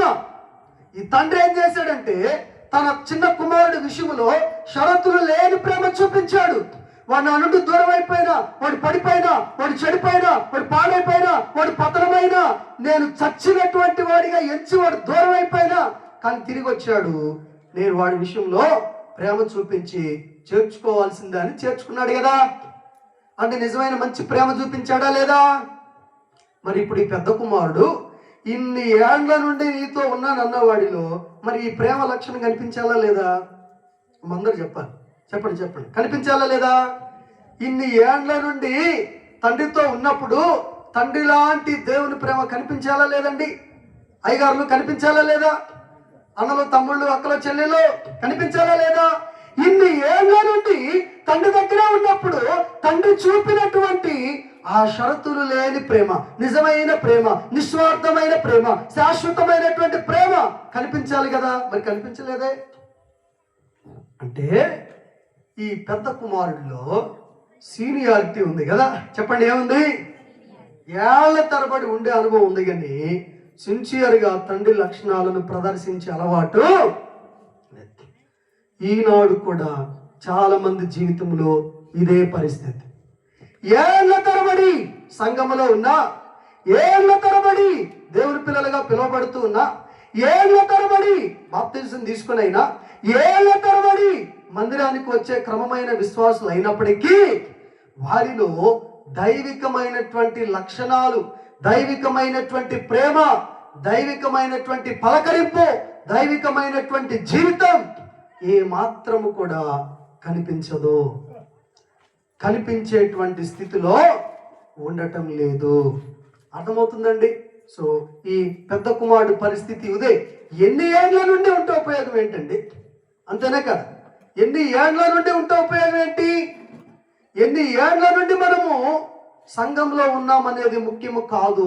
నీ ఉన్నంత కాలంలో నీ ద్వారా సంఘం ఎంత మేలు పొందింది, నీ ద్వారా సంఘం ఎంత దీవించబడింది, నీ ద్వారా సమాజానికి దేవుని ప్రేమ ఎంత వెళ్ళింది. సో నీ ద్వారా దైవ మహిమ ఎలాగున ప్రకాశించబడింది అనేది చాలా చాలా ప్రాముఖ్యం. చూడండి, ఏళ్ల తరబడి ఉంటూ ఉన్నాడంట. పైపెచ్చి ఏమంటాడు? ఆజ్ఞలను నేనెన్నడూను మీరలేదు. చెప్పండి, ఏం మీరలేదంట? నిజమే. ఆజ్ఞలు అంటే ఏముంటాయి? ఇశ్రాయేలు ప్రజలకు ఏముంటాయి చెప్పండి? ఆజ్ఞలు ఉన్నాయా? అందరూ చెప్పాలి. ఉన్నాయా లేవా? ఉన్నాయి. ఆజ్ఞలు ఉన్నాయి. ఇంకేమున్నాయి? వారికి ఆచారాలు ఉన్నాయి, సాంప్రదాయాలు ఉన్నాయి, పండుగలు ఉన్నాయి. ఉన్నాయా లేవా? ఉన్నాయి. అంటే అన్నీ తెలుసు. దేవుని ఆజ్ఞలు తెలుసు, దేవుని పండుగలు తెలుసు, దేవుని కట్టడలు తెలుసు, దేవుడు ఆచరించమన్నటువంటి పండుగలను ఆచరించడం కూడా తెలుసు. కానీ దేవుడు చూపినటువంటి దైవికమైన ప్రేమ చూపించటం మాత్రం లేదు. అందుకనేనండి ఎన్ని పండుగలు చేసుకుంటే ఉపయోగం ఏంటండి? అర్థమవుతుందండి? కోప్పడు నాకు ఎవరు సీరియస్ ఉంటాడు అవునంటారు కదా. ఎన్ని పండుగలు చేస్తే ఉపయోగం ఏంటి? ఎంత కాలం నువ్వు సీనియర్గా సంఘంలో ఉంటే ఉపయోగం ఏంటి? నీలో ఎంత దైవికమైనటువంటి లక్షణాలు బయటకు వస్తున్నాయి, అది కదా ప్రాముఖ్యం. నీలో దైవత్వం ఎంత బయటకు వచ్చింది, అదే కదా ప్రాముఖ్యం. ప్రియులారా, అర్థం చేసుకుందాం. ఈ వ్యక్తి ఆజ్ఞలు కూడా పాటిస్తూ ఉన్నాడంట, అన్నీ ఉన్నాయి, కానీ దైవికమైనటువంటి ప్రేమలో ఫెయిల్ పడిపోయిన వాడిగా ఉన్నాడు. పైపెచ్చి ఏమంటాడో చూడండి, నీ ఆజ్ఞలను నేను ఎన్నడూను మీరలేదు, అయినను నా స్నేహితులతో, అందరు చెప్పాలి, ఎవరితోనంట? ఉండేదేమో తండ్రితో, అనుభవించేది తండ్రి ఇల్లు, తండ్రి ఇచ్చినటువంటి సమస్తాన్ని అనుభవిస్తూ సంతోషం ఎవరితో ఉండాలని కోరుకుంటున్నాడు? స్నేహితులతో, లోకముతో, లోక సంతోషాన్ని కోరుకుంటూ ఉన్నారు.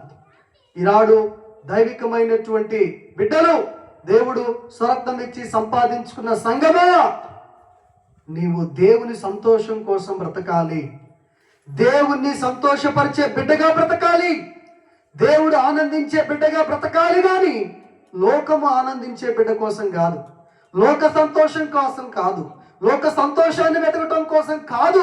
ప్రభు నిన్ను పిలుచుకుంది, ప్రభు నిన్ను ఏర్పాటు చేసుకుంది, ప్రభు నిన్ను ప్రత్యేకించుకుంది ప్రభువుని సంతోషపరచడానికి. అర్థమవుతుందండి?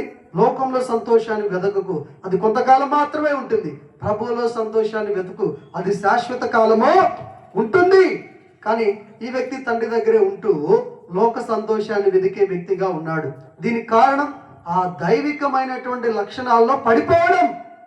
సో పడిపోయాడు కనుకనే లోకాన్ని ఆశిస్తూ, లోకాన్ని కోరుకుంటూ ఉన్నాడు.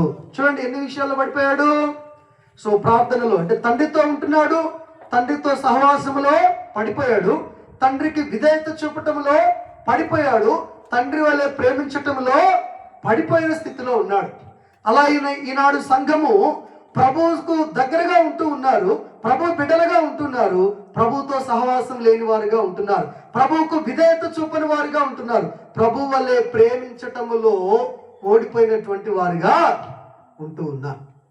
ప్రియులారా, ప్రభు ప్రేమ వలన కలిగే గొప్ప అద్భుతం ఏంటంటే, రోమపత్రికలో ఒక మాట ఉంటుంది. ఏంటంటే, పరిశుద్ధాత్మ దేవుడు పని చేయాలి అంటే అక్కడ దేవుని ప్రేమ ప్రదర్శించబడాలి. దేవునికి స్తోత్రం కలుగును గాక.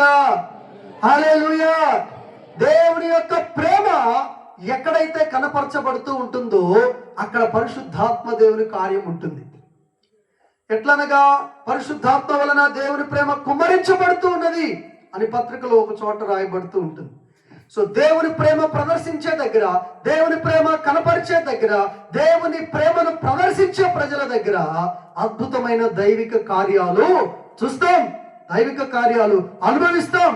అందుకని దేవుని ప్రేమను ఒకవేళ ప్రదర్శించడంలో పడిపోయినటువంటి స్థితిలో ఉంటే ఒకసారి మనల్ని మనం ఆలోచన చేసుకుందాం. ఒకసారి ప్రకటన గ్రంథము 2వ అధ్యాయం చూడండి. పెద్ద కుమారుడు తండ్రి దగ్గరే ఉంటూ తండ్రితో సంబంధంలో పడిపోయాడు, తండ్రికి విధేయతలో పడిపోయాడు, తండ్రి వల్లే ప్రేమించటంలో పడిపోయాడు. అలానే ప్రియ సంగమా, నువ్వు ప్రభు దగ్గర ఉంటూ ప్రభువుతో సహవాసంలో పడిపోయినట్లయితే, ప్రభువుకు విధేయత చూపటంలో పడిపోయినట్లయితే, ప్రభు వల్లే ప్రేమించటంలో పడిపోయినట్లయితే, ఇప్పుడు నువ్వు చేయాల్సిన పని ఒక్కటే. అదేంటంటే యోహాను రాసిన ప్రకటన గ్రంథం 2వ అధ్యాయం 5వ వచనం చదవండి. నీవు ఏ స్థితిలో నుండి పడితువో అది జ్ఞాపకము చేసుకొని మారు మనస్సు పొంది, ప్రైజ్ ద లార్డ్, దేవునికి స్తోత్రం కలుగును గాక. హల్లెలూయా, హల్లెలూయా. నువ్వు ఏ స్థితిలో పడిపోయావో, పడిపోయినటువంటి బిడ్డలను, పడిపోయినటువంటి వ్యక్తులను, ప్రార్థనలో పడిపోయినా, పరిశుద్ధతలో పడిపోయినా, విశ్వాసంలో పడిపోయినా, విధేయతలో పడిపోయినా, దేవుడి వల్ల ప్రేమించడంలో పడిపోయినా, పడిపోయినటువంటి వ్యక్తిని దేవుడు అంతే విడిచిపెట్టడం లేదు. మళ్ళీ ఏం చేస్తున్నాడు ఆయన? ఆపర్చునిటీ, ఒక గొప్ప అవకాశం ఇస్తున్నాడు. ఏంటంటే అది ఒక్కసారి ఏ స్థితిలో పడ్డావో జస్ట్ రిమెంబర్ దట్. ఒక్కసారి ఏ విషయంలో నువ్వు పడిపోయావో దానిని జ్ఞాపకము చేసుకొని మారు మనసు. ఎంత ప్రేమ కలిగిన దేవుడు అండి ఇది కదా. దేవుని యొక్క ప్రేమ అంటే పడిపోయిన తన జనాంగాన్ని దేవుడు అంతే విడిచిపెట్టక ఏం చేస్తున్నాడు? అక్కడి నుంచి లేవాలని కోరుకున్నాడు, చేయిస్తూ ఉన్నాడు. నువ్వు పడిపోయావా? ఏ స్థితిలో పడిపోయావో ఒకసారి జ్ఞాపకం చేసుకో, తిరిగి మారు మనసు పొందు. సో ఎక్కడైనా సరే సంఘ ఉజ్జీవ సభలు జరిగాయంటే, సువార్త కూడికలు జరిగాయి అంటే దాని ముఖ్య ఉద్దేశం ఒకటే ఉంటుంది. అక్కడ ఉన్న ప్రతి బిడ్డ తిరిగి దేవునికి కనెక్ట్ అవ్వాలి. హల్లెలూయా. ఈ రాత్రి ప్రియమైనటువంటి దేవుని బిడ్డ, ఏ విషయంలో నువ్వు దేవునికి దూరంగా ఉన్నావో నువ్వు ఒకసారి పరిశీలన చేసుకో, పరీక్ష చేసుకో. ప్రార్థనలో పడిపోయావా? పవిత్రతలో పడిపోయావా? అపవిత్రుడు అయ్యావా? ఏ విషయంలో నువ్వు పడిపోయినా పర్వాలేదు, డోంట్ వరీ. పడిన స్థితిని దేవుడు జ్ఞాపకం చేసుకోవట్లేదు. ఆయన చెప్తుంది ఒకటే, నువ్వు ఏ విషయంలో పడ్డావో ఒక్కసారి జ్ఞాపకం చేసుకొని మారు మనసు పొందు, తిరిగి సరి చేసుకో, తిరిగి నూతన పరచబడు, తిరిగి మళ్ళా నా వైపు తిరుగు. నేను నిన్ను హృదయపూర్వకంగా చేర్చుకుంటానని ప్రభు మనకి మళ్ళా ఏమిస్తున్నాడమ్మా? అందరు చెప్పాలి, ఏమిస్తున్నాడు? మనకి అవకాశం ఇస్తూ ఉన్నాడు. ఈ అవకాశాన్ని ఏం చేసుకోవాలి? సద్వినియోగం చేసుకోవాలి. నేను ఒక చిన్న ఉదాహరణ చెప్తాను. ఇప్పుడు మన జీవితంలో మనకి ఏదైనా సరే ఓ భయంకరమైనటువంటి మన జీవితంలో ఏముంది? ఆల్మోస్ట్ 2019లో అందరికీ తెలుసు కదా, ఏంటది? కరోనా కదా. కరోనా అనేటువంటి ఒక వైరస్ వచ్చింది. ఈ కరోనాకి వ్యాక్సిన్ కోసం ఎక్కడ వ్యాక్సిన్ దొరికితే అక్కడికి పరిగెత్తామా లేదా? చెప్పండి, పరిగెత్తారా లేదా? అంటే మీరు కాకపోవచ్చు కానీ నాకు తెలిసినటువంటి ఓ పాస్టర్ గారికి కరోనా వస్తే ఆ సంఘంలో ఉన్నటువంటి ఒక విశ్వాసి అంట ఆ పాస్టర్ గారికి 2 ఇంజక్షన్లు చేయించాడు. ఆయనే ఒక ఇంజక్షన్ వచ్చేసరికి 5 లక్షలంట. 2 చేయించాడంట. కానీ ఆయన బతకలేదు, చచ్చిపోయాడు. అది వేరే విషయం. అంటే ఎందుకు చెప్తున్నానంటే, వైరస్ సోకినటువంటి ఈ వ్యక్తి చనిపోవడానికి సిద్ధంగా ఉన్నాడు. ఆ చనిపోయేటువంటి వ్యక్తి, ఆ వైరస్ లో ఉన్నటువంటి వ్యక్తి అందులోనే ఉండిపోకుండా తిరిగి నేను ఎలా అయినా బయటకు తీసుకురావాలని ప్రయాసపడ్డాడు, ఖర్చు పెట్టాడు, లక్షల రూపాయలు దారిపోసాడు. బట్ ఆ వ్యక్తి రాలేదు. ఇక్కడ ఆ వ్యక్తి బాగుపడ్డా బాగుపడలేదా అని పక్కన పెడదాం. బాగుపడే అవకాశం ఉంటే ఎంతైనా సరే ఖర్చు పెట్టి ప్రయాసపడ్డాడు. చూశారు? అది ఆలోచన చేద్దాం. ఇప్పుడు మనము కూడా దేవునికి దూరం అయిపోయిన స్థితిలో ఒకవేళ పడిపోయినట్లయితే ఆ పడిపోయినటువంటి వ్యక్తి అంతే దిగజారి రేపు దేవుని న్యాయమైన తీర్పులో చిక్కుకొని నిత్య నరకాగ్నికి వెళ్లే పరిస్థితి ఉంటుంది. అక్కడికి వెళ్ళకూడదు అంటే దేవుడు ఇప్పుడు నీకు అవకాశం ఇస్తున్నాడు. ఏంటి అవకాశం? ఈ పడిన స్థితిలో ఇప్పుడే లేగు, ఇప్పుడే మారు మనసు పొందు, ఇప్పుడే సరిచేయబడు, నేను నిన్ను క్షమిస్తాను. ఇక్కడ మార్టిన్ లూథర్ గారి జీవితంలో ఒక చిన్న సంఘటన నేను చదివాను. ఆయన బుక్ చదివినప్పుడు ఒకసారంట సాతానుడు ఆయన దగ్గరికి వచ్చాడంట. వచ్చి ఏం చేస్తున్నాడంటే, మార్టిన్ లూథర్ ప్రార్థన చేస్తున్నావా? నీ ప్రార్థన దేవుడు వినడు, నిన్ను పట్టించుకోడు, నువ్వు ఎన్ని తప్పులు చేసావో తెలుసా అన్నాడంట. అప్పుడు ఈయన అన్నాడు, ఎన్ని తప్పులు చేశాను చూపించన్నాడంట. ఒక పెద్ద చార్ట్, ఆ చార్ట్ మీద ఆయన చేసిన తప్పిదాలు లోపాలు మొత్తము కూడా రాసి పెట్టి ఉంచాడంట. అప్పుడు మార్టిన్ లూథర్ అన్నాడంట, ఇవేనా ఇంకేమైనా ఉన్నాయా అన్నాడంట. ఇంకా చాలా ఉన్నాయి, ఇంకో చార్ట్. ఇవేనా ఇంకా ఉన్నాయా? ఇంకా ఉన్నాయి, ఇంకో చార్ట్. మొత్తం వేస్తే ఇవేనా అని చెప్పి ఈయన ఏం చేశాడంటే మార్టిన్ లూథర్ గారు రెడ్డింగ్ పెన్ ఒకటి తీసుకెళ్లి దాని మీద ఇంటూ గుర్తు పెట్టేశాడంట. పెట్టేసి ఈ తప్పిదాలన్నిటిని కూడా నా ప్రభు తన కలువరి సిలువలో కొట్టివేశాడు. దేవునికి స్తోత్రం కలిగిన గాక. గత కాలంలో నువ్వు ఎన్ని తప్పిదములలో, ఎన్ని లోపములలో, ఎన్ని అవిధేయతలలో చిక్కుకున్నా సరే, డోంట్ వరీ. సో వాటన్నిటిని కూడా ఇప్పుడు యేసయ్య దగ్గర నువ్వు ఒప్పుకున్నట్లయితే, మారు మనసు పొందితే అన్ని యేసయ్య ఏం చేస్తాడు? తన పరిశుద్ధమైన రక్తంలో నిన్ను కొట్టివేసి, నీ తప్పిదములన్నిటినీ కొట్టివేసి, ప్యూర్ హార్ట్, నూతనమైన మనసు, నూతనమైన స్వభావాన్ని నీకిచ్చి తన రాజ్యములో నిన్ను బలమైనటువంటి బిడ్డగా చేర్చుకోవడానికి ఇష్టపడుతూ ఉన్నాడు. సో ప్రియమైన దేవుని బిడ్డ, మన స్థితిని మనము జ్ఞాపకం చేసుకుందాం, ప్రభు ఎదుట సరి చేసుకుందాం, మనల్ని మనము ప్రభువుకు అప్పగించుకొని త్వరలో రాబోతున్న ప్రభు కొరకు మనము సిద్ధపడదాం. అలాంటి కృపా పరిశుద్ధాత్మ దేవుడు మీ అందరికీ అనుగ్రహించును గాక. ఆమేన్ చెప్పండి. చిన్న మాట ప్రార్థన చేద్దామా? చిన్న మాట, ఎవరికి వాళ్ళు వ్యక్తిగతంగా ఒకసారి ఎవరికో రిమెంబర్ చేసుకోండి, గుర్తు చేసుకోండి, జ్ఞాపకానికి తెచ్చుకోండి. పెద్ద కుమారుడి జీవితాన్ని రాత్రి మన ఎదుట ఉంచినటువంటి దేవుని వాక్కును జ్ఞాపకం చేసుకుంటూ, నీ స్థితి నీకే తెలుసు, నీ హృదయం నీకే తెలుసు, నీ జీవితం నీకు మాత్రమే తెలుసు. ఇప్పుడు నువ్వు దేవుని ఎదుట ఉన్నావు, ఆయన వాక్యం ఎదుట ఉన్నావు. నిన్ను నువ్వు ఒకసారి పరిశీలన చేసుకో, పరీక్ష చేసుకో. సో ఏ విషయంలోనైనా సరే పడిపోయిన స్థితిలో ఉంటే కృప కలిగిన దేవుడు నీకు మరొక అవకాశం ఇస్తూ ఉన్నాడు, తిరిగి మారు మనసు పొందమని. సరి చేసుకో. ప్రభు రాబోతూ ఉన్నాడు. కలువరి సిలువలో నీ పాపముల కొరకై కరిగి నలిగి వేలాడినటువంటి క్రీస్తు తన పరిశుద్ధ రక్తము ద్వారా నేను శుద్ధి చేస్తారు. ఆ చనిపోయిన ప్రభు తిరిగి లేచి మళ్ళా రాబోతూ ఉన్నాడు. ఆయన కొరకు సిద్ధపడదాం, ఆయన రాజ్యం కొరకు సిద్ధపడదాం. పడిన స్థితిని జ్ఞాపకానికి తెచ్చుకొని రూపాంతరం చెందుదాం. ప్రియ ప్రభువా, ఈ రాత్రి నీ మాటలు బోధించడానికి కృపణించినందుకు వందనాలు. మాటలు మీవి, వాక్యము మీది. మీ మాటలు మీ బిడ్డలకు వివరించడానికి ఆత్మదేవుని సహాయం కూడా మీరే ఇచ్చారు. అందుని బట్టి మీకు స్తోత్రం.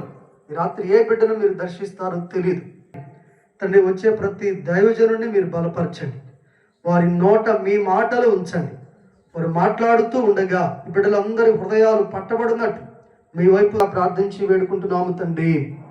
ఆమేన్. అందరికీ వందనాలండి. అవకాశం ఇచ్చిన దైవజనులకి వందనాలు. థ్యాంక్ యూ పాస్టర్ గారు. మంచిది. దేవుని యొక్క కృప ద్వారా, దేవుని యొక్క దయ ద్వారా మొదటి రోజులోనే దేవుడు ఖచ్చితంగా మనందరితో మాట్లాడాడు అనేటువంటి సత్యాన్ని మనందరం కూడా గ్రహించాలి. చేసినటువంటి ప్రార్థన ఎప్పటికీ కూడా వ్యర్థం పోదు. సంఘక్షేమాభివృద్ధి కొరకే పరిశుద్ధాత్మ దేవుడే మాట్లాడి కొన్ని విషయాల్లో మనం సరి చేయడానికి మాట్లాడారు. కొన్ని సరి చేసుకోవడానికి ప్రయత్నం చేద్దాం. మంచిగా ఆలోచన చేసి పాజిటివ్ వేలో ముందుకు వెళ్ళడానికి ఇక ముందున్నటువంటి దినాల్లో కూడా దైవ సేవకుల ద్వారా ఇదే విధంగా మనందరినీ సరి చేసేటువంటి వాక్యము దేవుడి యొక్క కడవరి మందిరపు యొక్క మహిమను దేవుడు మహిమపరిచినట్లుగా మనందరం కూడా ప్రార్థన చేసుకుందాం. చివరి ప్రార్థన, అందరు కళ్ళు మూసుకొని ప్రార్థన చేసుకుందాం. ఉన్నతమైన నామమునకు వేలాది వందనాలు, స్తుతులు, స్తోత్రాలు చెల్లించుకొంచున్నాం.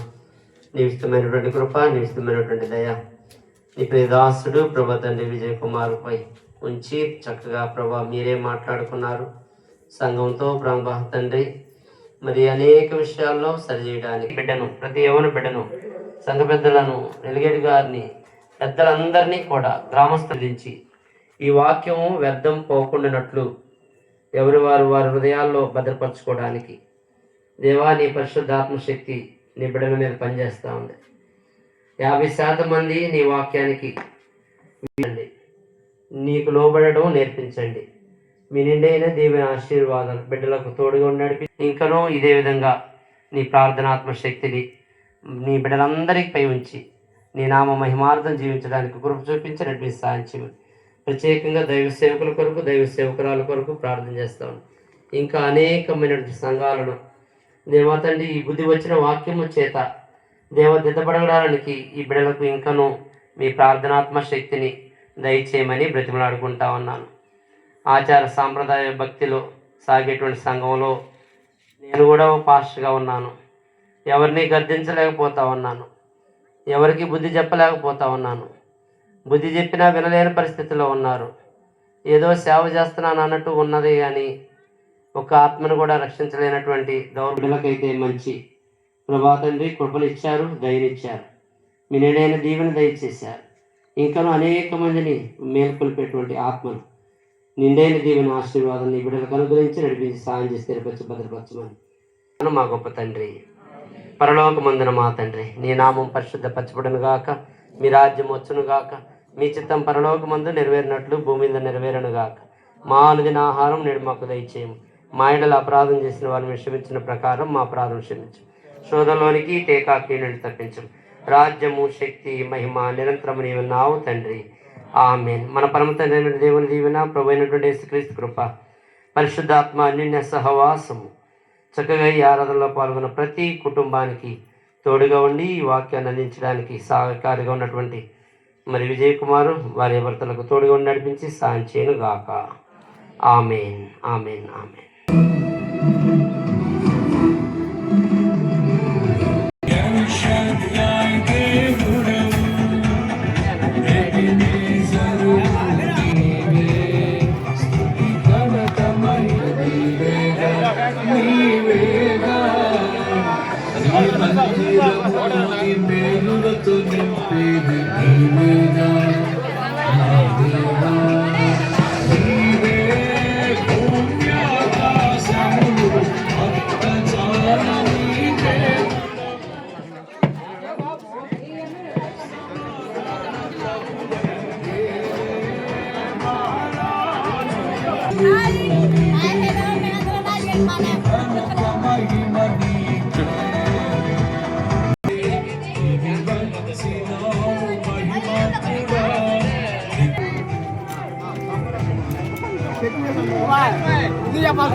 అది అది వంట మాస్టర్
చెప్పు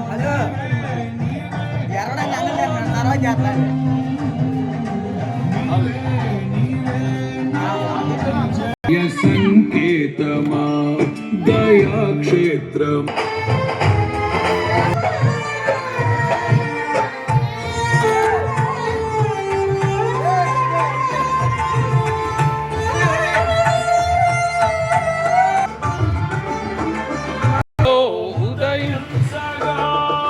నా కొరకు సర్వము